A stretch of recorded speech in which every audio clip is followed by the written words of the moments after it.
analizar el escenario electoral y vamos a hablar con Gustavo Córdoba de la consultora Suben Córdoba y Asociados, que ha hecho una encuesta sobre escenarios electorales nacionales y en la provincia de Buenos Aires, ahora bien fresquita, ahora del mes, publicada ahora hace unos días, en mes de febrero, que ha hecho varios análisis respecto de candidatos, imágenes, a quién votaría la gente hoy, en esta situación tan volátil en la que está hoy el gobierno y también Juntos por el Cambio. Gustavo, ¿qué tal? Roberto Pascual y José Picón te saludan. ¿Cómo estás? Buenas tardes. José, Roberto, placer estar con ustedes. Bueno, muchas gracias por atendernos, Gustavo. Bueno, ahí vimos tu informe.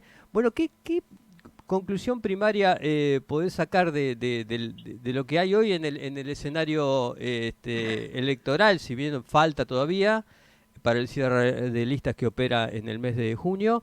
Pero bueno, ya ahí estamos metidos en el año electoral. ¿Y qué primera mirada tenés respecto de los números que han obtenido en el sondeo? Bueno, primero que nada, José, aclarar que esta es una investigación presencial, domiciliaria. Es decir, Ajá, bien. A diferencia de la mayoría de los estudios que se ven, tenemos una encuesta de 1.300 casos, donde hemos relevado provincia por provincia prácticamente toda la Argentina. Y esto tiene un valor porque nosotros partimos de la base de que siempre las encuestas presenciales tienen un nivel de registro mucho más fidedigno, digamos, de la opinión electoral que otro tipo de estudios que tienen por ahí un sesgo muy importante, ¿no? Por ejemplo, las encuestas telefónicas, ya vimos cómo fallaron 4 años atrás, cuando todo el mundo pensaba que Macri tenía chances de empatar o de ganar por la mínima y perdió por 15. Lo mismo sucede con gran parte de las encuestas digitales o hechas de manera online, ¿no? Que también tienen un sesgo muy fuerte en la misma dirección que las telefónicas. Claro. Así que, bueno, hecha la aclaración, te diría que lo que estamos viendo es un grado de fragmentación muy alto. Vemos que las PASO tan denostadas y tan despreciadas por la clase dirigente, recordemos que el gobierno de Macri las quiso eliminar, el actual gobierno también las quiso eliminar, sí. Van a tener una utilidad muchísimo más relevante porque el rol que tienen es el de ordenar la oferta presidencial, ¿no? De la oferta de las candidaturas a presidente. Sí. Y realmente hoy lo que se ve que con el nivel de fragmentación que hay, las fuerzas políticas principales sin las PASO perderían rápidamente la brújula.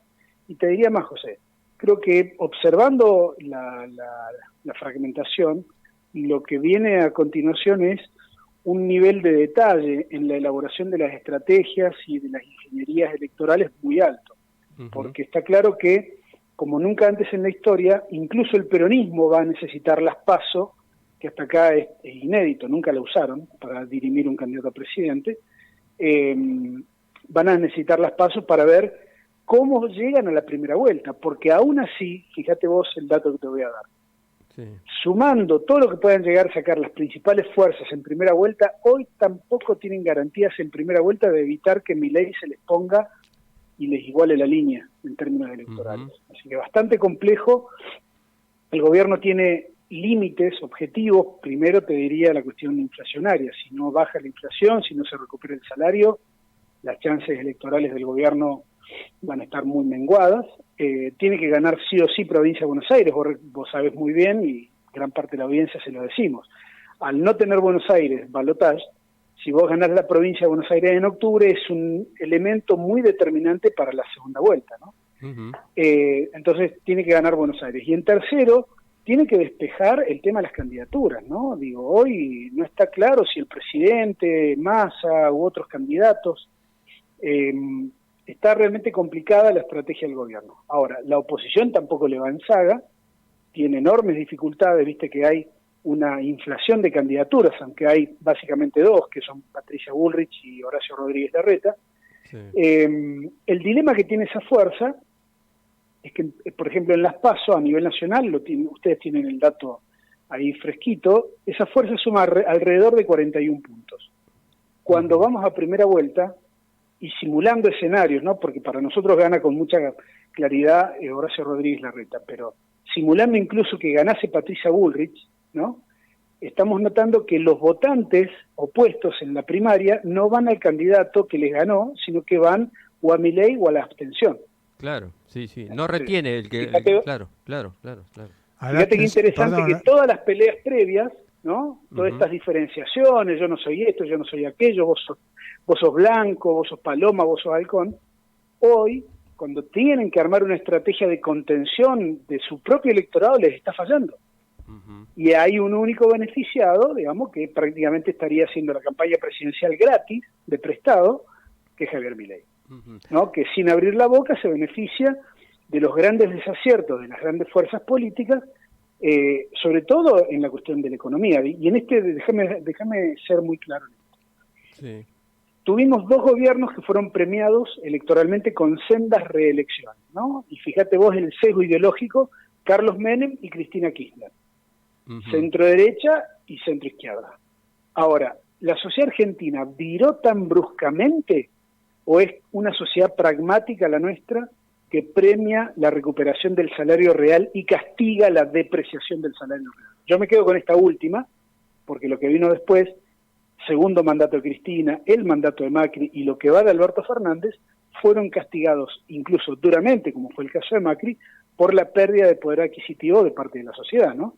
Entonces yo te diría, la economía es el eje central, el salario real va a ser el eje, digamos, más dinámico. Si el gobierno logra recuperar vía baja de inflación, el salario puede tener alguna chance, pero tiene que tener todos estos requisitos que hablábamos recién, ¿no? Y la oposición, bueno, alguna estrategia, porque pareciera que ellos ya ganaron la elección en su cabeza. Entonces, toda la parte de convencer a la gente para que los vote me parece que les falta, ¿no? Y todavía no han logrado cerrar una idea de que están listos para volver a gobernar, o al menos no es lo que transmiten, digamos, adecuadamente a la sociedad argentina. Ahí, Gustavo, Juntos por el Cambio, vos preguntás se pregunta o la gente responde por todos los candidatos que están en la cancha: Larreta, Bullrich, Mauricio Macri, que todavía no se sabe qué va a hacer o si va a jugar o no va a jugar, Gerardo Morales y Facundo Manes. Ahí te da arriba Larreta, pero hagamos una hipótesis. Macri no juega, como bueno, yo la información que tengo es que ya dijo que no juega, pero no lo blanquea todavía. ¿Ese voto de Macri se sabe dónde puede ir? ¿Va a ir más a Bullrich, más a Larreta? ¿Puede ir a Milei? ¿Qué es lo que puede pasar cuando ahí? nosotros lo sacamos a Macri de la ecuación, no necesariamente eso beneficia a Patricia Bullrich. Mira. Una parte va a Larreta, otra parte va a Bullrich, otra parte va a la abstención. Digo, hay que ver el panorama más completo. Digo, nosotros por ahí hicimos un Zoom en Provincia de Buenos Aires para ver cómo en el principal distrito electoral del país, cómo viene la tendencia, ¿no? Y en todos los escenarios, nosotros con Macri, sin Macri, Horacio Rodríguez Larreta la supera ampliamente a Patricia Bullrich. Así que desde esa perspectiva te diría, lo de Macri tiene mucho más que ver con la centralidad de su liderazgo puertas adentro de la fuerza más que puertas afuera, ¿no? Porque puertas afuera, te diría, tienen el mismo virus, ¿no? Carlos Menem, Cristina Kirchner y Mauricio Macri. ¿Cuál es este virus? Y no sé si no también lo incluiría Alberto Fernández. El nivel de rechazo es tan grande que pueden hacer una buena elección en primera vuelta.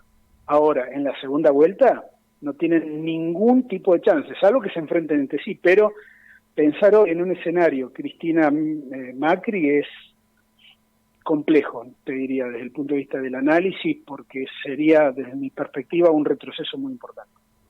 Vos decías que el voto de en caso de ganar la interna, de poder ganar Larreta, el voto de Patricia Bullrich iría más vale a la abstención. Vos en el caso inverso, en el caso de que gane Patricia la interna, el voto de Larreta, ¿para dónde iría? ¿Vos decís que también iría a la abstención? También en parte a Milei y en parte a la abstención. Lo que estamos viendo es que el voto de Patricia particularmente va mucho, en mayor medida, a Milei que a la abstención. Ahí está la gran diferencia. Por eso, en cualquier escenario que nosotros medimos, de primera y segunda vuelta, Milei empareja prácticamente la línea del resto de los candidatos y se da una situación de triple empate, como venimos hablando nosotros hace tiempo, de una suerte de tripartidismo que de imperfecto está siendo cada vez más perfecto. Ahora, Gustavo, otro dato llamativo es que pese a todo lo que uno pudiese suponer, la candidatura una eventual candidatura de Alberto Fernández o la figura de Alberto Fernández no mide tan mal como uno podría llegar a suponer. Vos no lo tenés tan mal si tenés a Massa en 17.9, Alberto en 10.2. Yo suponía que Alberto estaba mucho más bajo. Digamos, hay una figura presidencial que sigue siendo, no digo determinante, pero tiene su apoyo. Y digo, y esta idea de tirarlo por la ventana de algunos sectores del Frente de Todos me parece que no se conjuga con esta imagen que todavía conserva, o esta intención de voto que conserva el presidente, ¿no? No sé qué Mira, comparto a medias el análisis que haces. Sí.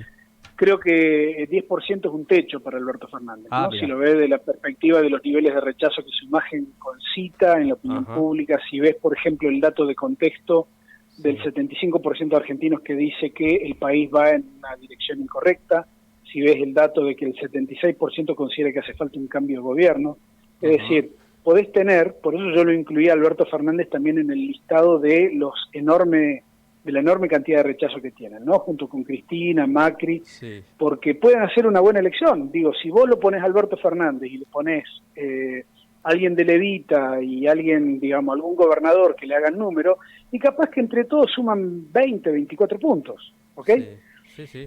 ¿Cuál es el problema? Que Alberto Fernández en primera vuelta va a sacar 25 puntos. Sí. No va a tener ningún tipo de chance, el peronismo va a ser la peor elección en la historia de su fuerza, va a perder la Cámara de Diputados y probablemente también pierda la mayoría que hoy tiene o el control que tiene del Senado. Entonces se da una situación donde todo el mundo, digo, ¿para qué te vas a someter a una situación donde sabés que vas a perder casi todo lo que hoy tenés en términos de poder político por darle la derecha a una candidatura que no tiene hoy sustento popular, ¿no? Digo, Alberto Fernández va a llegar muy bien al final del mandato, pero me parece que la estrategia del Frente de Todos hasta acá no ha logrado consolidar una idea. Yo te digo, por ejemplo, si no baja la inflación, da lo mismo que candidato ponga porque es un candidato para ser derrotado. Ahora, si baja la inflación, allá por agosto, el único candidato, a mi criterio, que podría aprovechar eso es Massa. Pero ¿cómo haces para competir un ministro de Economía con su presidente? Claro, sí.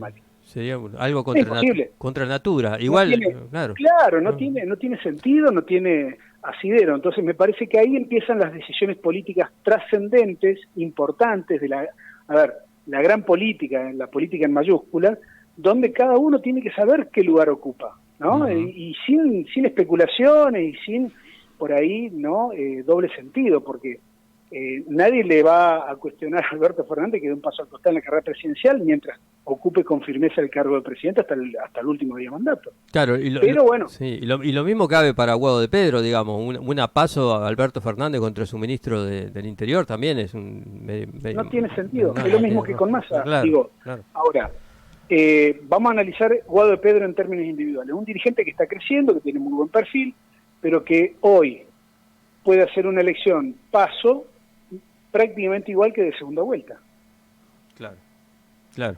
No tiene capacidad de agregación, de incorporar sectores medios de votantes, por ejemplo, que sí, Massa sí lo tiene, digo, ¿no? Entonces, hay que ver, por eso muchas veces nosotros sostenemos que la política argentina se equivoca al momento de analizar la estrategia presidencial para las elecciones presidenciales, porque siempre la encaran desde la paso o de la primera vuelta, nunca desde la segunda.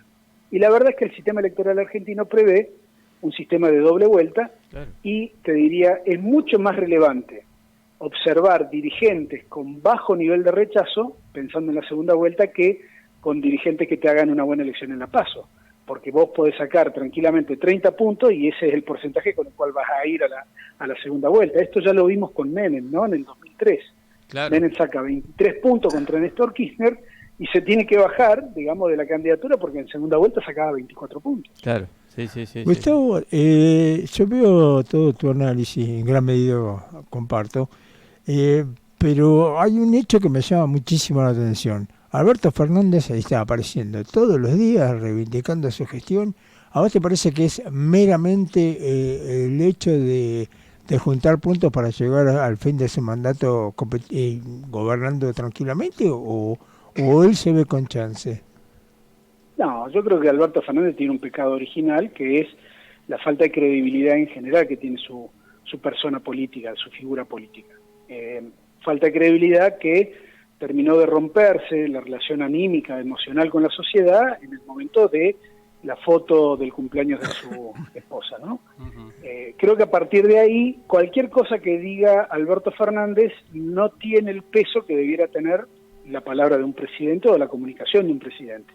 Al margen de que, y ya lo hemos hablado con ustedes en otra ocasión, hay una falta evidente de profesionalismo en todo lo que es la comunicación gubernamental de presidencia, ¿no? Hay altibajos, no se comunica de la manera que se debe comunicar, el nivel de vocería no está a la altura, digamos, los desafíos de la comunicación profesional moderna.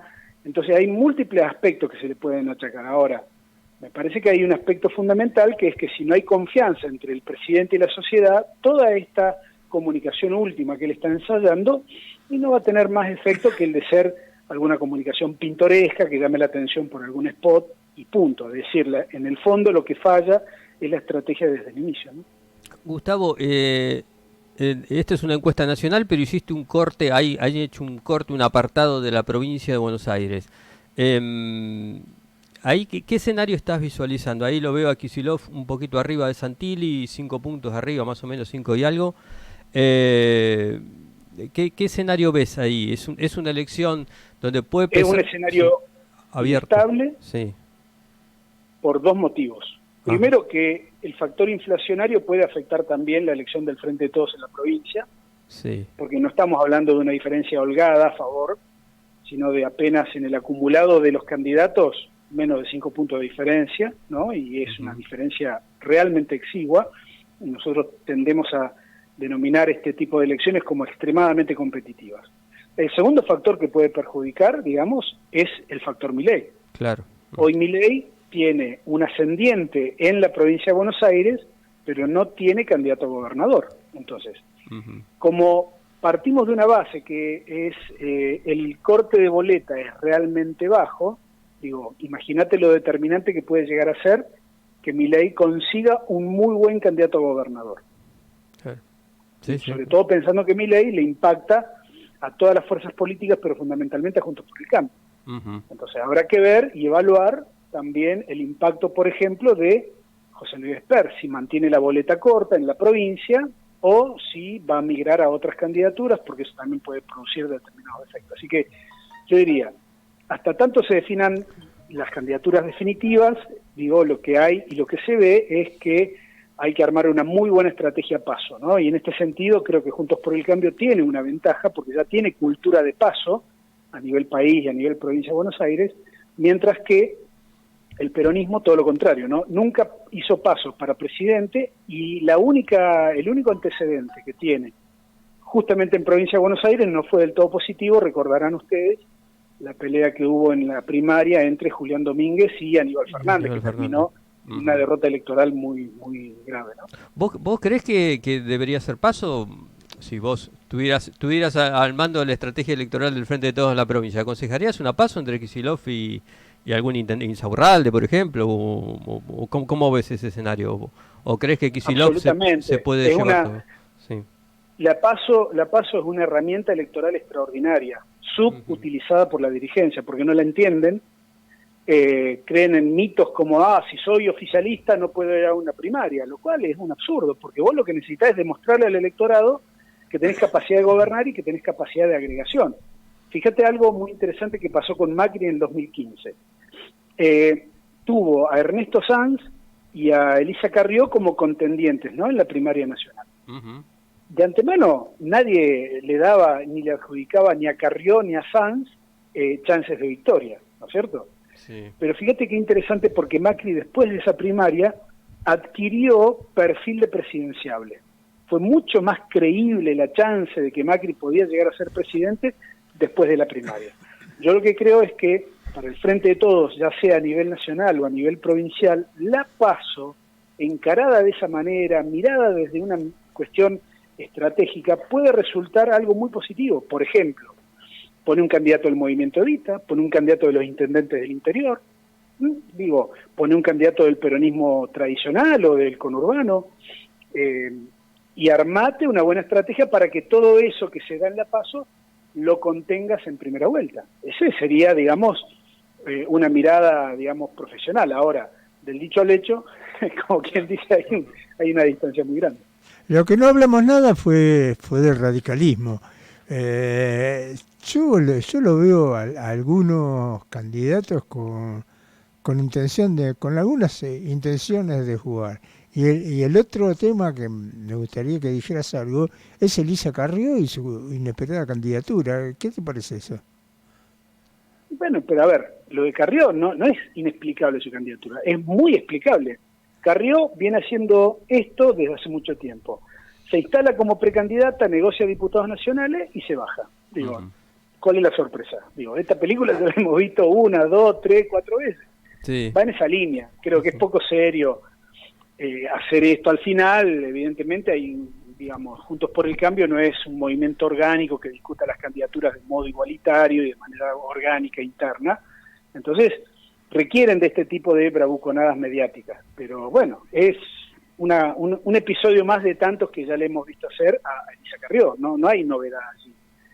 Del radicalismo habrá que ver, porque el radicalismo tiene una dirigencia muy renovada respecto a años anteriores, pero todavía sin perfil presidencial, ¿no? Uh-huh. Hoy nosotros hemos notado un crecimiento muy importante de Gerardo Morales, incluso superando a Facundo Manes, prácticamente en el promedio nacional, pero todavía con porcentajes muy discretos. Claro. No obstante, les diría, que lo poco o mucho que pueda aportar el radicalismo en una eventual primaria presidencial puede llegar a ser determinante para la victoria o no de determinado candidato. Así que eventualmente hay que pensar que el radicalismo va a negociar muy bien, puede tener en los turnos electorales de gobernador alguna sonrisa, ¿sí? Uh-huh. Retener lo que ya tiene e incorporar alguna provincia adicional más, como por ejemplo puede ser Santa Fe, ¿no? Uh-huh. En cambio el PRO, había una provincia, o hay una provincia en la cual tienen puestas toda su artillería, que es Entre Ríos, y lo que nosotros estamos viendo en Entre Ríos, al menos ahora, es un escenario de paridad, donde Rogelio Frigerio, la ventaja que tenía, parece haberse evaporado, y vemos una situación de notable paridad por estos días, ¿no?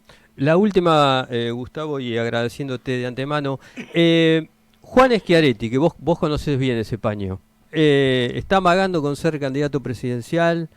¿Vos ves alguna chance de que ese peronismo no kirchnerista finalmente haga pie después de tantos intentos fallidos?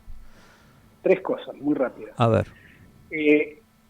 Todo a pocas semanas de la definición de las candidaturas es extemporáneo y tardío, ¿no? Uh-huh. Lo de Carrió, lo de Schiaretti. En términos de victoria o en términos de triunfo, ¿no? El mercado electoral ya está saturado. Si vos ves la intención de voto por espacio político, te das cuenta que nos quedan solamente 10, 12 puntos de indecisos. Claro, sí. No hay margen para sacarle nada a nadie. Segundo, Schiaretti está muy bien en Córdoba, termina muy bien su tercer mandato, con niveles de adhesión entre el 60 y el 70%. Entonces, ¿cuál es el objetivo? Primero, yo creo que tiene en mente la continuidad electoral de su espacio en Córdoba. Uh-huh. Y para eso, me parece que abren una ventana electoral a nivel nacional. Nosotros en ciencia política denominamos candidatos spoiler o candidaturas spoiler, aquellas candidaturas que, si bien no tienen chances de victoria, la incursión en un escenario puede perjudicar o beneficiar estratégicamente a algún otro candidato. Uh-huh. ¿Entiendes? Sí, es decir, si vemos que, por ejemplo, el peronismo nacional, el Frente de Todos, vamos a decirlo desde el interior para que se entienda, está excesivamente conurbanizado y no representa las identidades peronistas más conservadoras del interior, una candidatura Schiaretti puede sacar ese voto y hacer que el Frente de Todos descienda en primera vuelta. Uh-huh. Sí. Creo que va por ahí el tema, pero bueno, habrá que ver cómo termina. La verdad es que en Córdoba y el tercer dato es se está pensando que se va a votar a fines de junio y es altamente probable, por lo que se ve hasta aquí, que Martín Yarlora va a tener todas las chances de seguir gobernando la provincia de Córdoba. Bueno, veremos. Gustavo, te agradecemos muchísimo. Muy amable. Tu amabilidad de siempre. Te mandamos un abrazo. Chau. Chau. Gracias. Bueno, pasó Gustavo Córdoba, de Suban Córdoba y Asociados.